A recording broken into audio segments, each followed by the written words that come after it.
전도서에 보면 이런 말이 있어요. 형통한 날에는 기뻐하고 라는 말이죠. 형통한 날에는 기뻐하고 공고한 날에는 되돌아보라. 공고한 날에는 되돌아보라. 여러분 가정과 나라가 어려우면 되돌아보라는 거죠.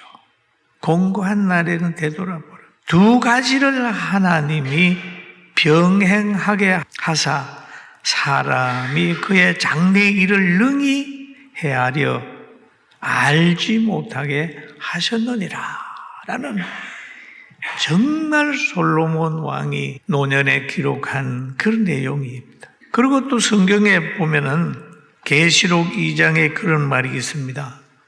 소아시아 7 교회를 향하여 말을 합니다. 서머나 교회에 말을 하는 거예요. 서머나 교회. 죽었다가 다시 살아나신 이가 이러시되 라고 하는 말이에요. 이건 무슨 말이냐 하면 부활하신 예수님이 말씀하셨다는 거예요. 누구를 통해서? 사도 요한을 통해서 앞으로 될 일을 말하는 거예요. 뭘로 말하냐? 성령으로 역사를 하셨어요. 될 일을 말합니다. 그러면서 말합니다. 환난과 궁핍을 알거니와 실상은 너가 부유한 자니라.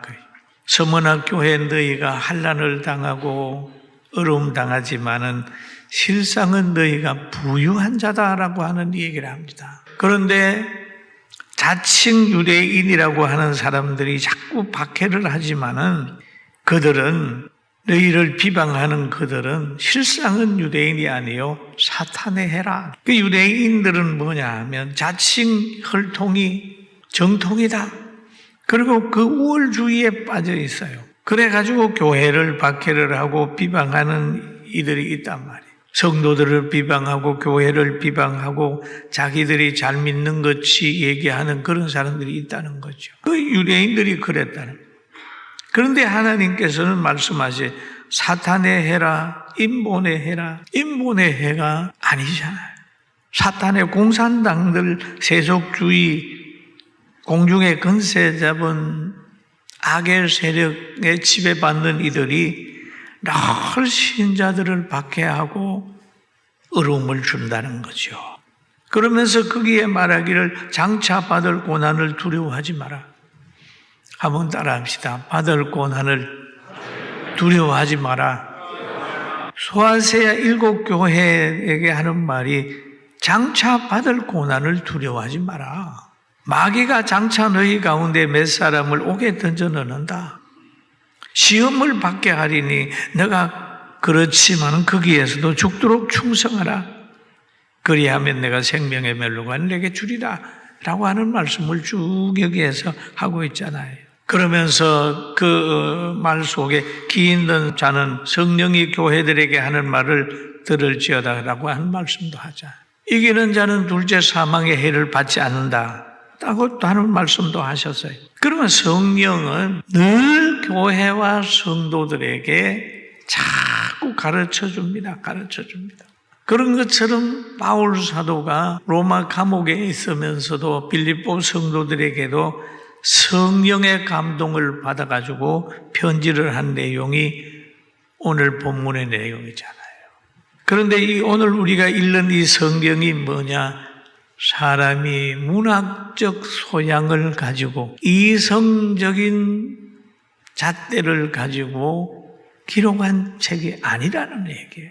디모데후서 3장 16절 17절에 보면은 모든 성경은 하나님의 감동으로 된 것으로 교훈과 책망과 바르게 함과 의로 교육하기에 유익하니 이는 하나님의 사람으로 온전하게 하며 모든 선한 일을 행할 능력을 갖추게 하려 함이라 라고 얘기를 하죠.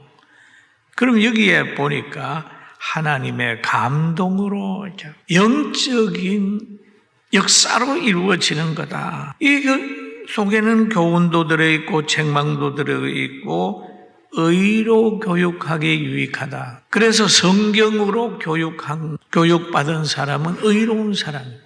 성경 많이 읽고 성경으로 무장한 사람은 흔들리지 않습니다. 왜냐하면 이 성경 자체가 진리이기 때문에, 이 성경 자체가 분별력을 가지고 있는 빛이기 때문에, 집으로 말하면 반석이기 때문에 그렇습니다.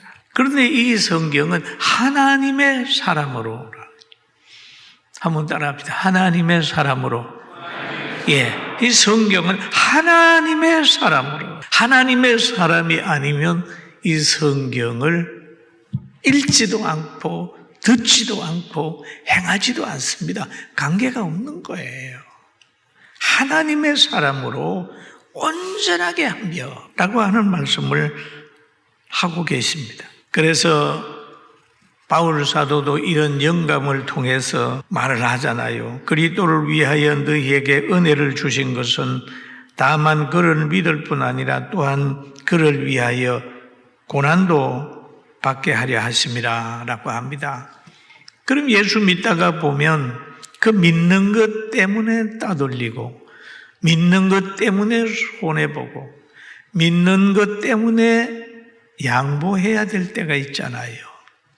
그 얘기예요. 그리고 은혜 받은 자는 고난도 받게 되는 것을 말하고 있습니다. 우리가 인간적인 삶에서도 여러분 양육을 받았으면 부양도 하셔야 되지요. 부모님에게 사랑받았으면 연세 드시면은 자녀는 부모님께 보답도 해야 되지 않습니까? 은혜만 받고 고난을 피하게 되면 어떻게 되겠어요? 은혜를 받은 것만큼 다음에는 의무도 따라온다는 것을 우리가 이 성경 속에서 깨닫게 되는 겁니다. 국민의 의무를 감당을 하게 되면 또 국민들이 누리는 것도 있잖아요.